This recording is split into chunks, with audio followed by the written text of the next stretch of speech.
Hi, hello everyone. We have been having a bit of technical difficulty. That's why we are coming a little bit behind schedule. Apology for that. We are back on air on Reading with Joan this lovely afternoon. This afternoon we have two guests, and we have he's one of our guests. Think we are still trying to get her. Um, we are still trying to get her on screen properly. And then we have Chibunmam who's reading for us. I hope by the time Chibunmam finish reading, he will be up and running. And so, Chibunmam, thank you for coming to read for us today. I know a little bird told me you have a new book to read today. I'm looking forward. Huh? A little bird. A little bird. Yeah, oh, this little bird. So who are they? Let's find out. Who are you? Jedidah And Jamal. They are my co-hosts. I absolutely forgot to introduce them. All right, so Chibunmam, we're going to call you in to read now. And hello, tell us the title of the book and let us hear you read. The title of my book is called My Dad the Hero, and I'm going to read one chapter of the book today. It's written by Stella Gurney and illustrated by Catherine McEwen. Chapter 1. The Very Important Man. Every day when Tark, or T as he's known, gets home from school, he runs upstairs to wake his dad. First he carefully twists the door handle. Then he tiptoes into the dark, shadowy room quietly. Shh! Over to the big shape snoring beneath the blankets. And jump! Morning! T yells, even though it's nearly evening. Dad sits bolt upright with a funny look of surprise.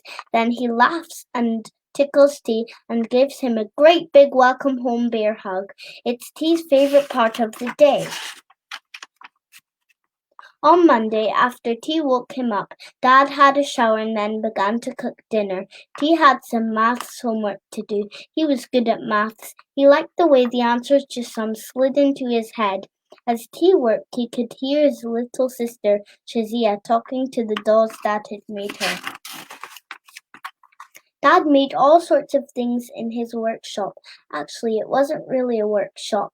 It was the spare bedroom. When people came to stay, they sometimes found wood shavings in the bed.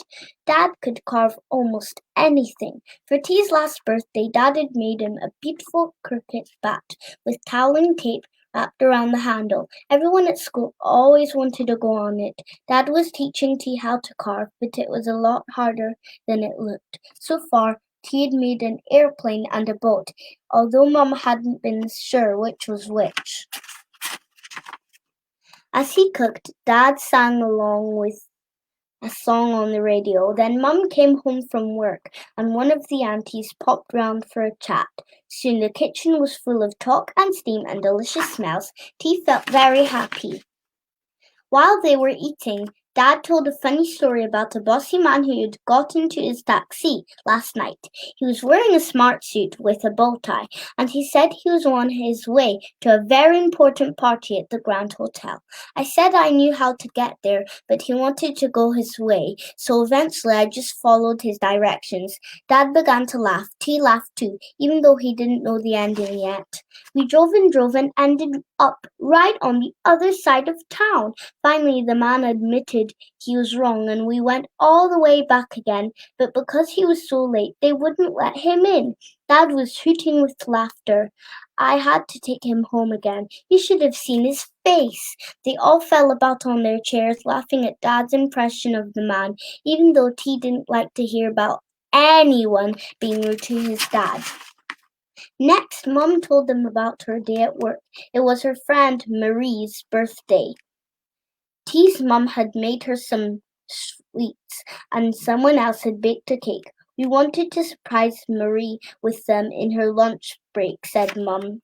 We were lighting the candles on the cake, but we were whispering and giggling so much that Marie came over and caught us. She was dead chuffed, though, and everyone said my sweets were delicious. Then it was T's turn. He told them how many runs he'd got playing cricket at lunchtime, and that Tom Morley had said Sophie Mitchell smelled and made everyone laugh at her. Mum said Tom sounded like an idiot.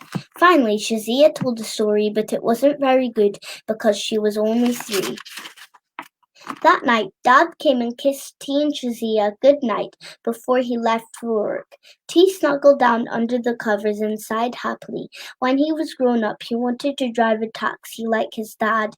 They would beep at each other when they passed and meet for cups of tea to tell stories about the people they had picked up. T couldn't wait.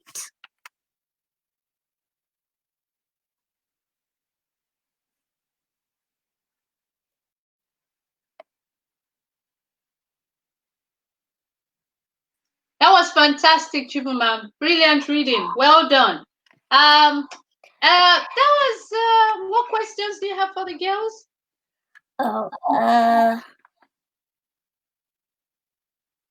What was T's little sister's name?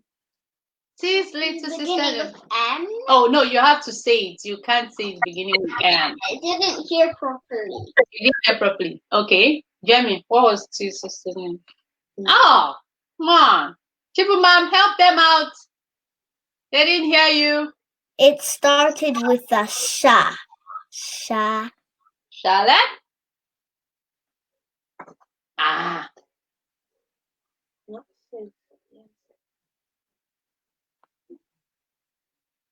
Okay, help them out again.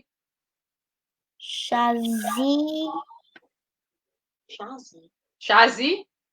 No, Sajita. there's one more sound at the end. Shita. Okay, just tell us the answer. Shazia. Oh, Sadia. I said that. Did you? Should I give you another question? Oh yeah, give us another question.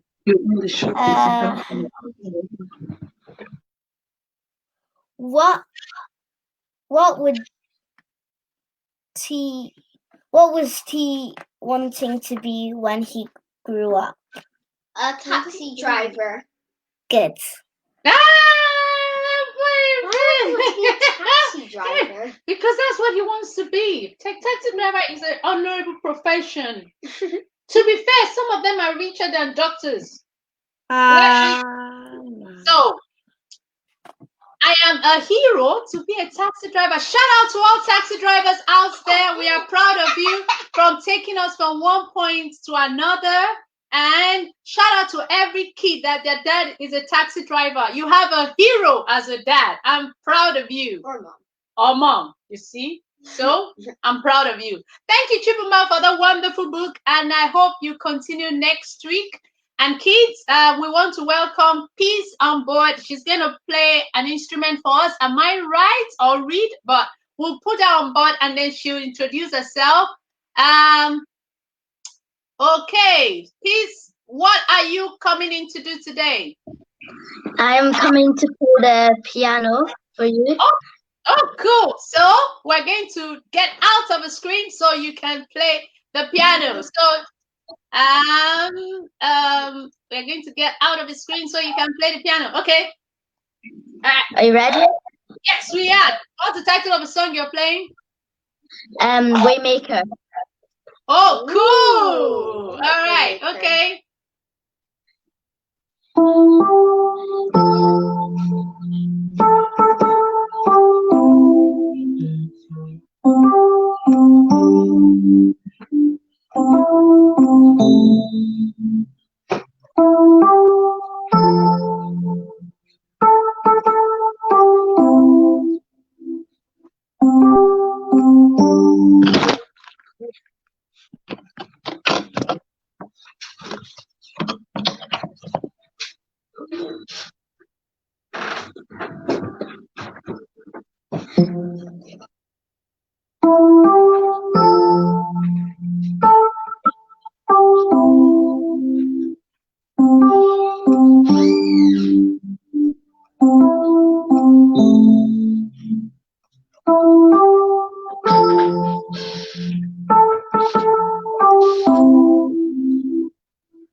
piece. Thank you. How long did it take you to practice this song? Well, I learned it from my dad a long time ago, and then I kept on practicing.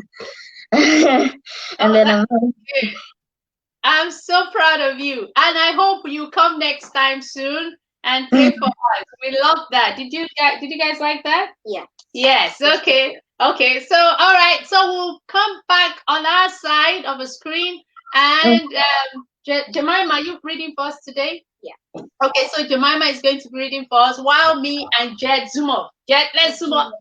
Zoom. Okay. Well, I take.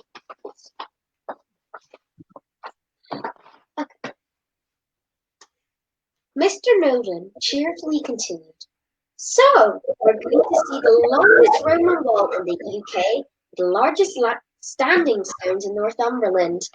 Wow, great stuff. He patted his own chest. Not bad, Mr. Nolan, not bad at all. So what do you say? Thank you for organising this, Mr. Nolan. We're learning so much from you. And did you say there was no entry fee? Wow. Luke and Tom looked at each other and shook their heads. Completely bonkers, Tom exclaimed. But when we finally arrived in Northumberland, they ran off ahead of everyone else to clamber onto the standing stones.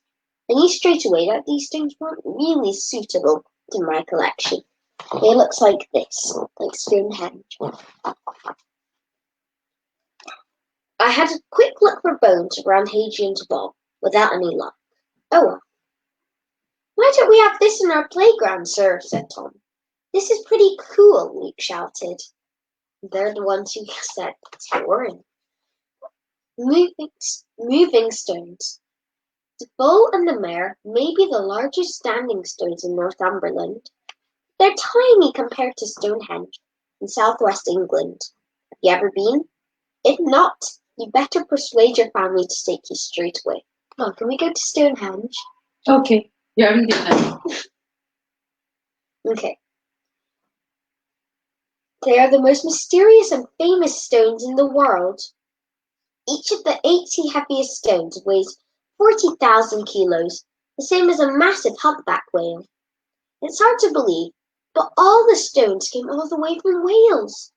Baby glaciers carried them part of the way. But, believe it or not, people did their bit as well, though they may have dragged them the whole distance, nearly 300 kilometres. They probably used rollers, ropes and sledges to get these mega heavy stones all the way to the plains where Stonehenge was built. An epic achievement. At least there weren't any steep hills on the way. How do you lift a rock weighing 40,000 kilos without a modern machine? Recruit obelisk, or organise a competition to find the strongest man in Britain, or use a lever. If you were sitting on the seesaw opposite the heaviest person in Britain, you wouldn't move an inch. The heaviest person would keep their side of the seesaw firmly pushed down, and you'd be floundering helplessly high up in the air. Unless the heaviest person in Britain moved towards the centre of the seesaw. Suddenly, you'd seem to be the same weight, and you'd actually be able to move that person up into the sky. This is called leverage. Leverage is something you can use if you want to lift something incredibly heavy. Piano, a garden bench, or a stone that weighs 40,000 kilos. We all sat down on the boulders around the Bull and the Mare and opened our pack lunches. When we finished, we played tag on the hillside, and then we had to get back onto the coach to drive to our campsite, the Happy Horse. I was a little bit nervous because campsite named the Happy Horse. It sounded as if there were horses running around them. I don't like horses. Once I stroked a horse and it tried to gobble up my arm. I've never been camping in my whole life because we actually hardly ever go on holiday. Mum and Dad's cheese shop is so popular in the summer, with tourists buying cheese and salami. So if we do go away, it's in February. I really don't have a clue to do camping. And in particular, how to put up a tent.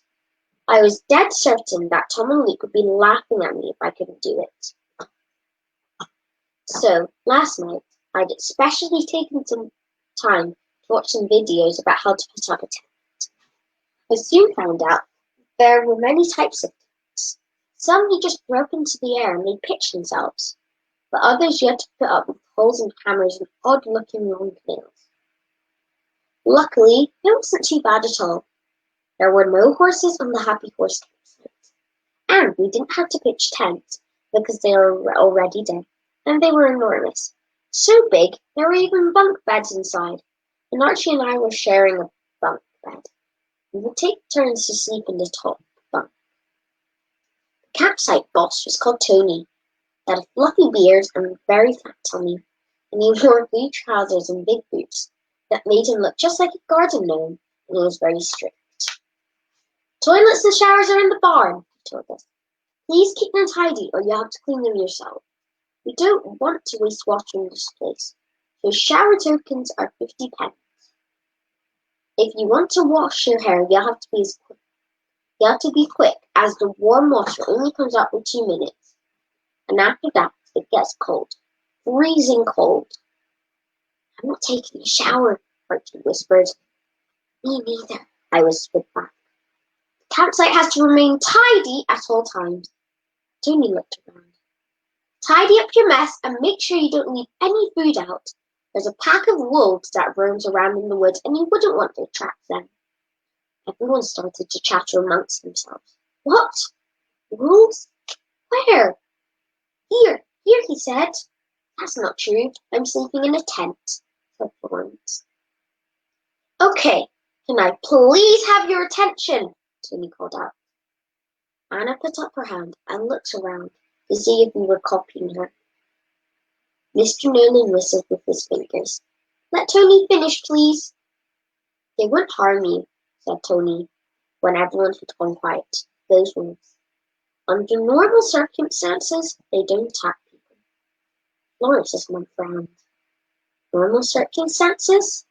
What if they're hungry? Asked Martin. Tony shrugged.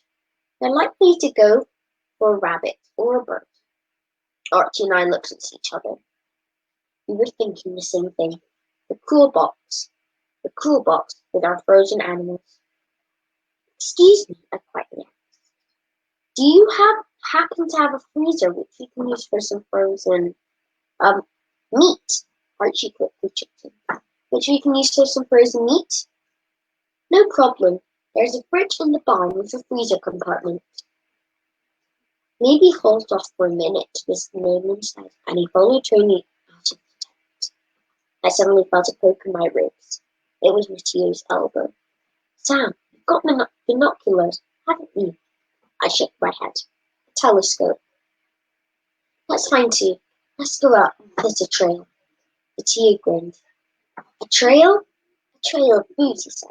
Got to lure them, man. This is totally awesome. I've never seen a wolf in my life. I think that's good. Well done. That's a good time to stop. Thank you, Jamie. Kids, I hope you enjoyed that. Jamie, what's your question for the kids? I wrote down a lot of questions on the Facebook page, but give us your question.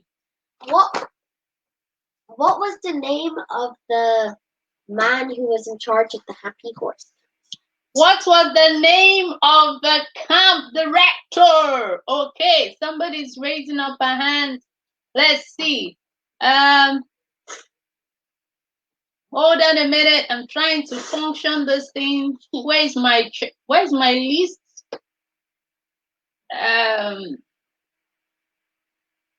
Okay, so Ayo, you raised up your hands first. What was his name?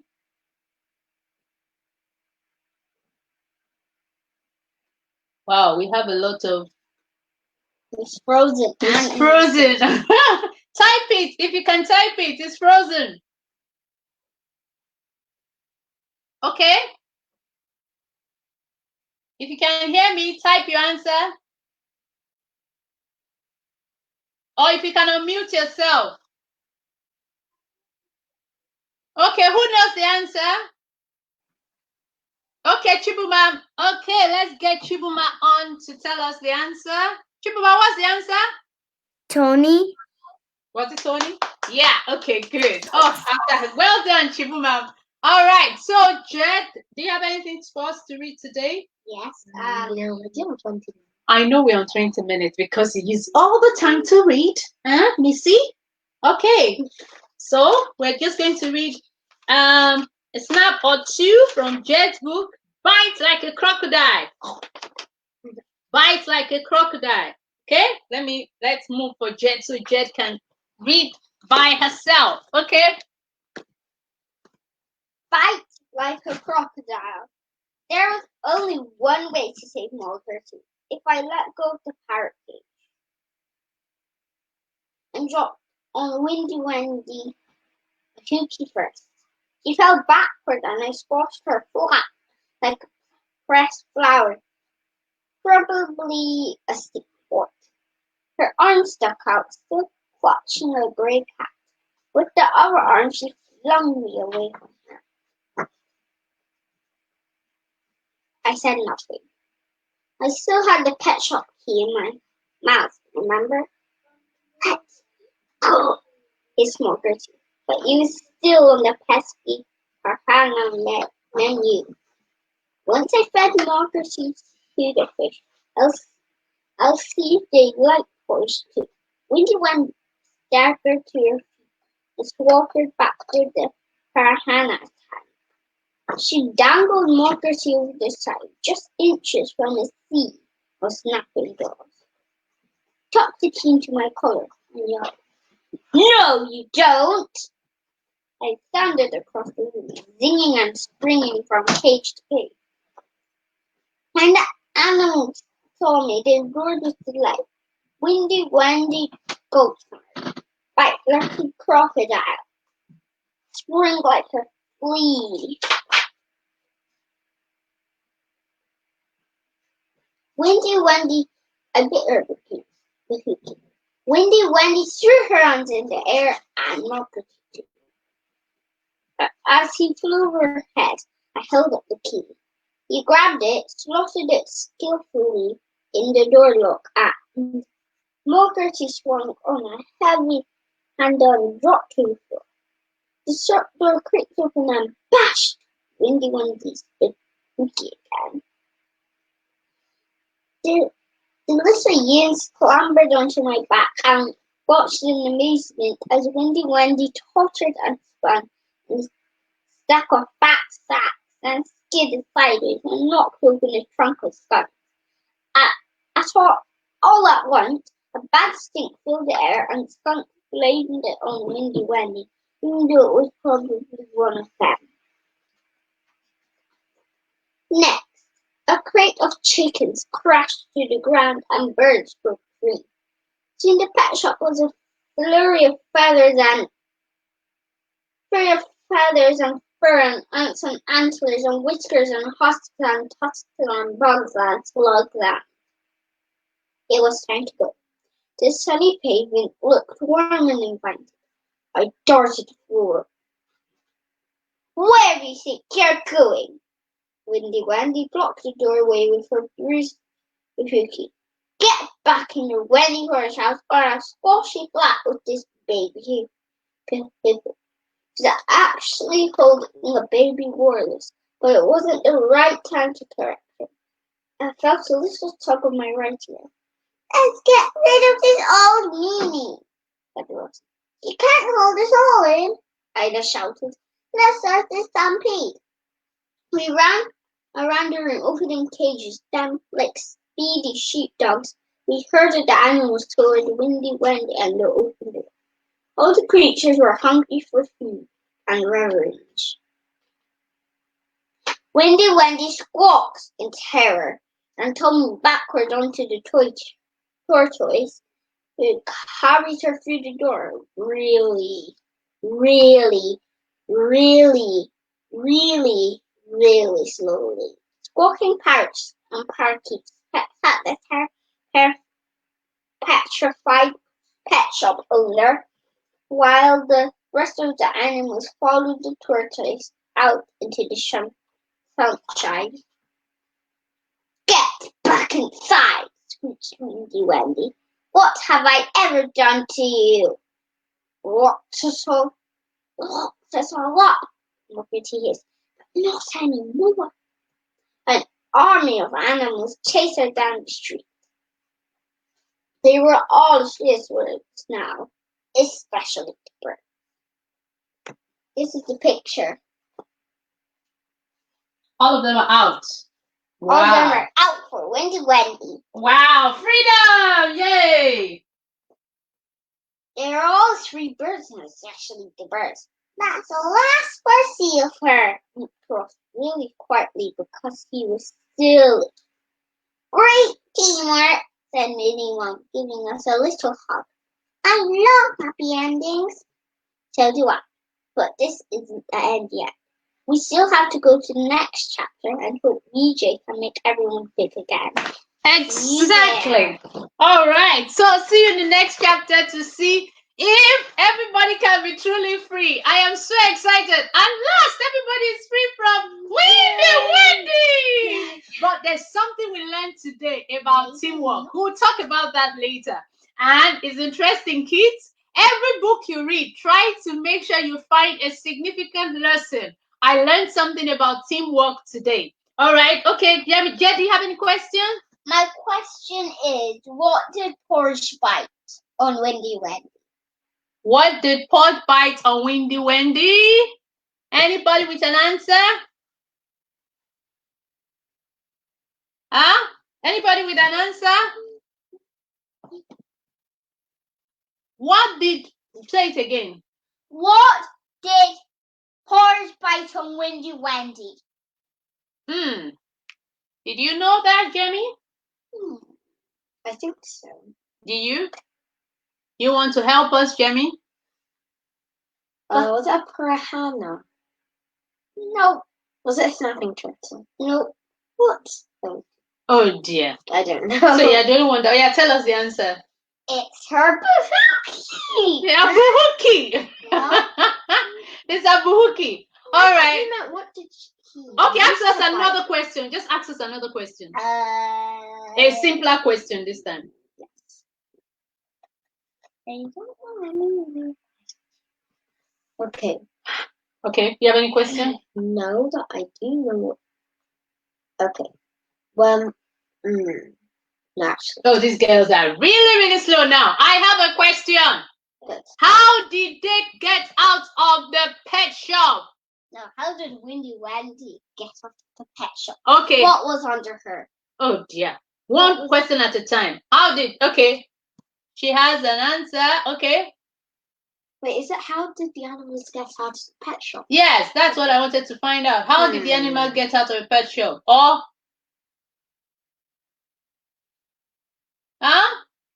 you know?